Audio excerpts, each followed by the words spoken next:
Assalamualaikum warahmatullahi wabarakatuh. Kita akan lanjutkan kuliah teknik reaktor kita. Lanjutkan materi kita masuk ke dalam reaksi seri ya. Ini salah satu bentuk reaksi kompleks yaitu reaksi seri dalam reaktor fasa tunggal ideal. Dalam sub bahasan sebelumnya kita sudah membahas tentang reaksi paralel. Sekarang kita mulai masuk ke reaksi seri atau konsekutif ya.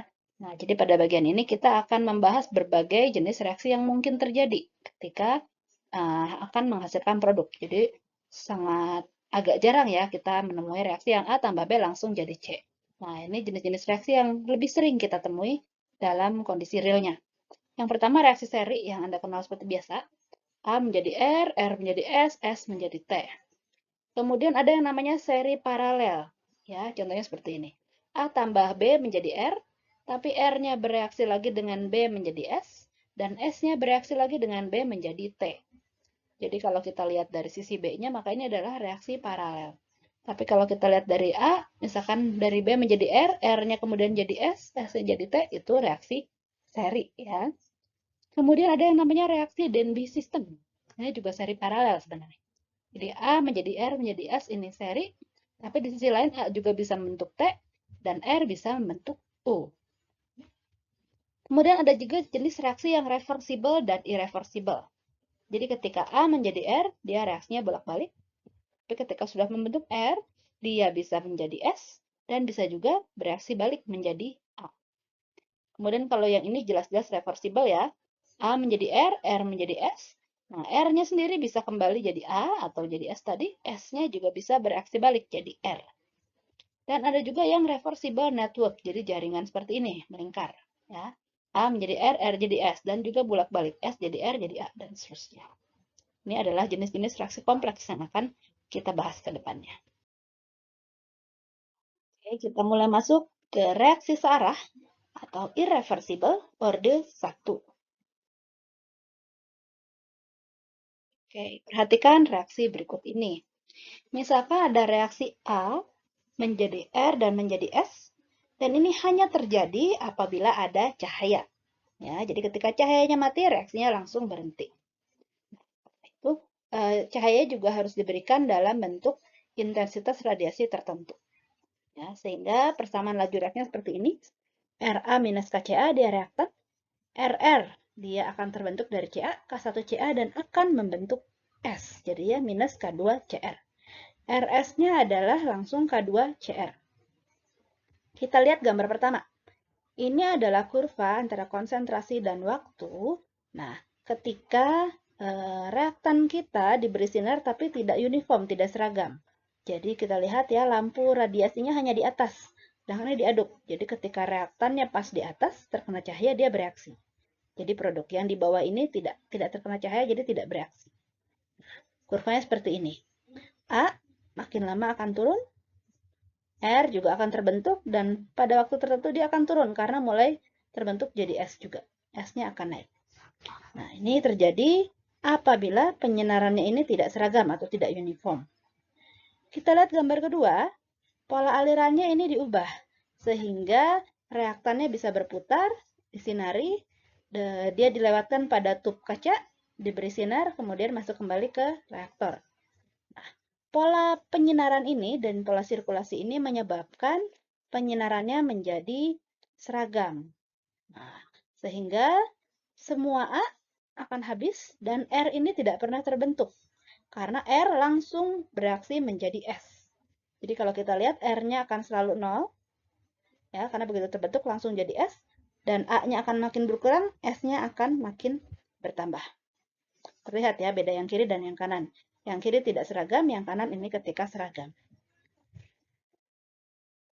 Pertanyaannya kapan kita menggunakan yang kiri, kapan kita menggunakan yang kanan. Nah, yang kiri ini pola alirannya kita gunakan ketika kita ingin mendapat R semaksimum mungkin. Ada titik puncak R-nya ya. Sedangkan yang kanan ini apabila kita ingin mendapatkan R justru seminimum mungkin. Jadi tergantung Anda ingin produknya R atau produknya S. Kalau ingin produknya R tentu minta R yang maksimum ini ya. polanya berarti seperti ini. Kalau ingin produknya S, maka kita jaga R-nya seminimum mungkin. Oke, teoremanya untuk reaksi seri seperti ini ya. Jadi kunci dari pembentukan intermediate adalah pencampuran nukleida yang beda-beda komposisinya. Nah, intermediate itu adalah produk tengahnya, bukan produk akhirnya. Silakan dibaca teoremanya dengan detail.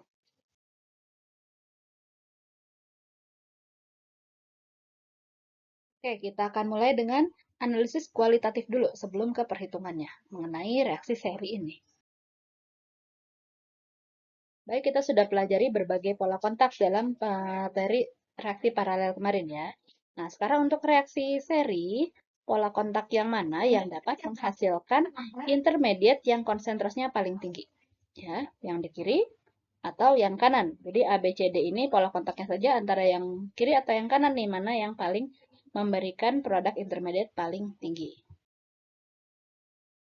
Oke, sesuai dengan teorema reaksi seri bahwa kita harus meminimalisasi proses pencampuran justru.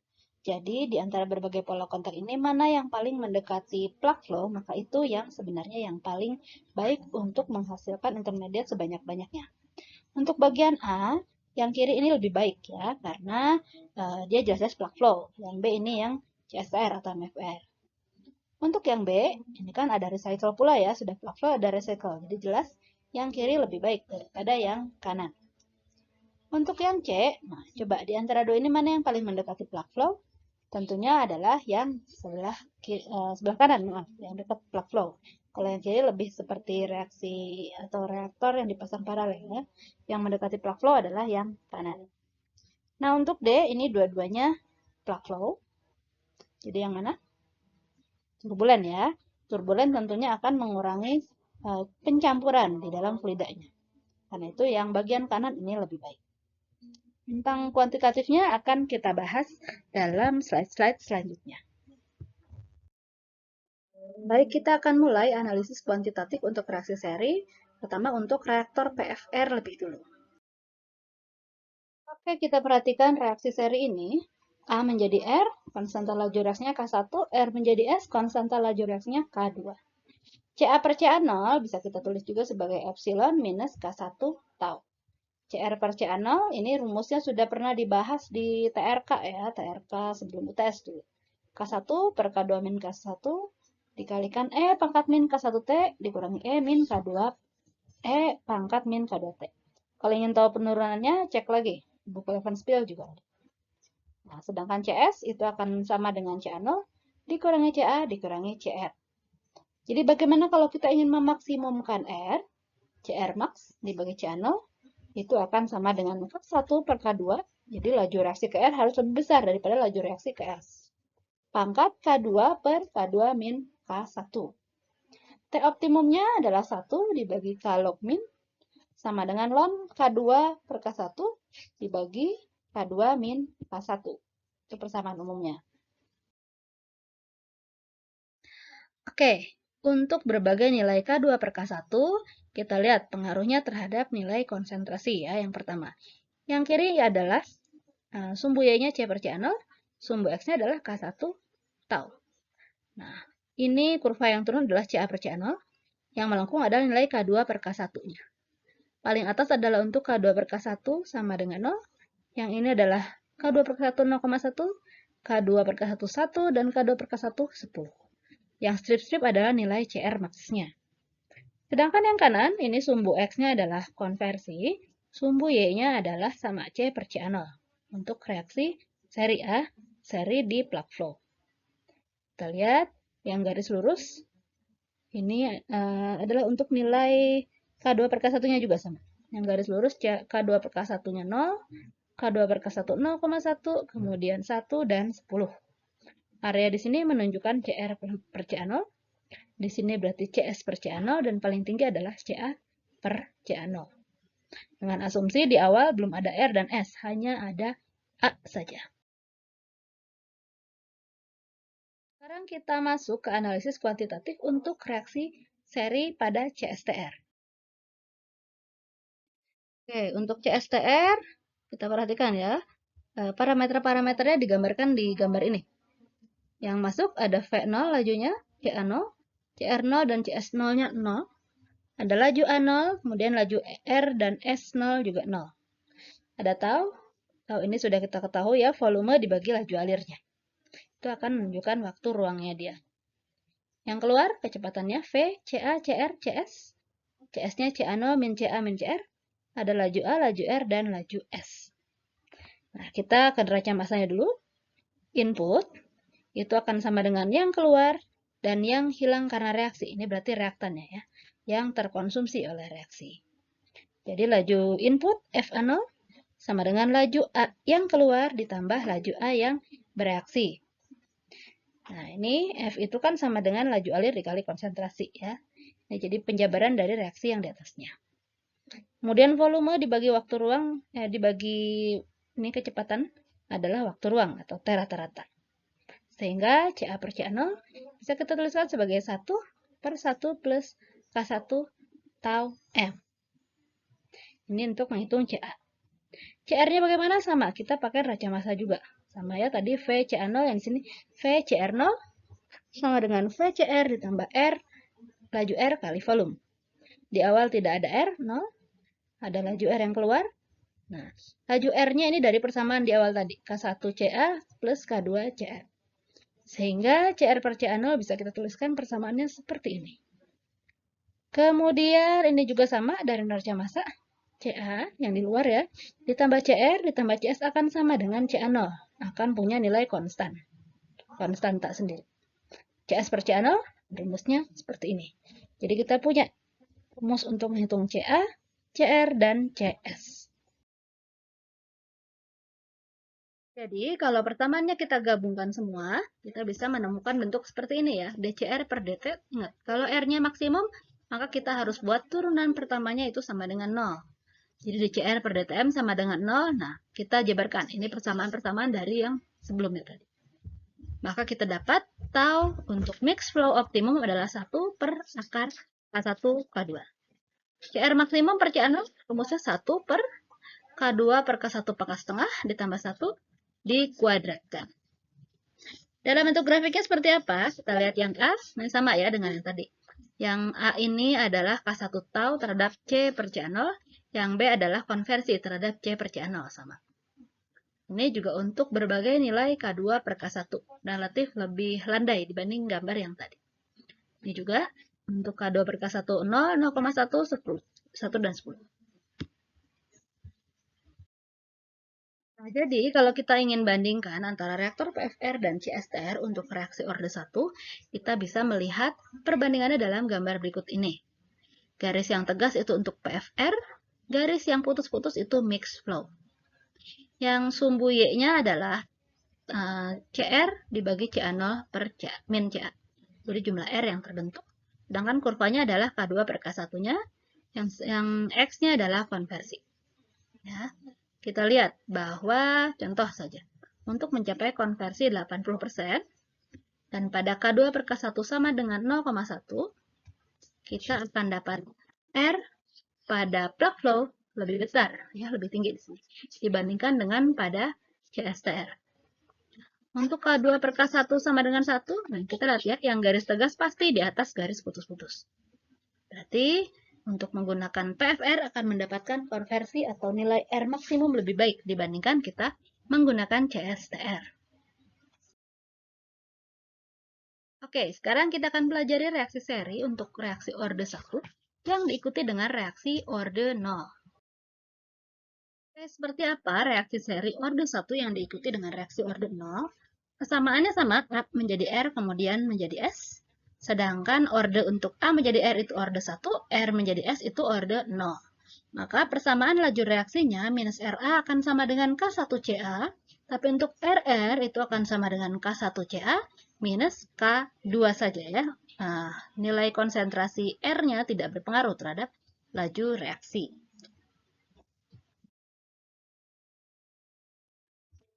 Konstanta laju reaksinya bisa kita sederhanakan menjadi K besar, itu K2 per CA0 dibagi K1. Nah, untuk reaktor batch atau reaktor plug flow, dengan nilai CR0 sama dengan CS0 sama dengan 0, persamaan di atas bisa diintegrasi sehingga diperoleh CA per CA0 sama dengan E pangkat min K1T. Dan CR per CA0 sama dengan 1 dikurangi E pangkat min K1T dikurangi K2 per CA0 dikalikan T. Konsentrasi intermediate R maksimum bisa kita hitung seperti ini. CR max per CA0 sama dengan 1 dikurangi K besar dikali 1 min ln K. Atau waktu R max adalah 1 per K1 ln 1 per K besar. Jadi distribusi produknya bisa kita lihat lewat gambar berikut ini. Nah, untuk CA0 ini ada initial slope atau kemiringan awalnya adalah minus K1 CA0. Sedangkan untuk ini adalah CR, kemiringan awalnya adalah K1 CA0 min K2. Nah, CR-nya akan terbentuk dan lama-lama akan berkurang karena terbentuk menjadi S. Jadi kita punya nilai CR maksimum. Rumusnya tadi pakai persamaan yang sebelah kiri ini. Kemudian pembentukan S itu akan mendekati garis lurus pakai slope K2. Nah, di sini ya kita bisa pakai grafik ini untuk mengetahui konsentrasi A, R, dan S. Oke, sekarang kebalikannya. Kalau tadi reaksi 1 diikuti orde 0, sekarang reaksi seri orde 0 yang diikuti dengan reaksi orde 1. Nah, kalau yang ini kebalikannya dengan yang tadi ya. Reaksinya tetap A menjadi R menjadi S, tapi reaksi A menjadi R itu ordenya 0, sedangkan R menjadi S ordenya 1. Jadi persamaan laju reaksi A itu akan sama dengan K1 saja, tidak bergantung pada konsentrasi A. Sedangkan laju R itu akan sama dengan K1 min K2 CR kalau di awal sudah ada A. Sedangkan dia juga akan sama dengan K2 CR kalau tidak ada A. Atau K besar sama dengan K2 per K1 per CA0.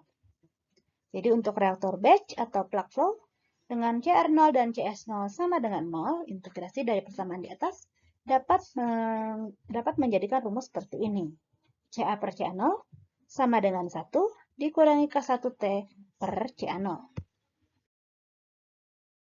Nah, bagaimana menentukan nilai R maksimum? Kita bisa pakai rumus seperti ini. Yang atas untuk T kurang dari CA0 per K1, yang bawah untuk T lebih dari CA0 per K1. Sehingga CR max per CA0 sama dengan 1 dikurangi E pangkat min K per K. Atau TR max-nya adalah CA0 per K1. Di grafik seperti apa? Nah, ini ya, ini mulai menemukan bentuk tidak ideal. Kurvanya sudah tidak lurus lagi. Jadi sebelum TR max, kita lihat, nah R-nya dia akan meningkat terus. Sampai nilai TR max ini langsung R-nya turun. Nah, ini dituliskan dalam persamaan 25, yang kiri adalah persamaan 24. CA0 garis lurus, karena dia tidak bergantung pada nilai A-nya. Sedangkan CS, dia akan naik sampai CR max, kemudian makin naik lagi. Ya, CS adalah CA0 min CA min CR. Jadi pengurangan dari data yang ada. Oke, materi kita untuk reaksi seri selesai sampai di sini. Nanti kita akan lanjutkan ke materi selanjutnya tentang reaksi seri paralel. Silakan dicoba soal-soal latihannya dulu.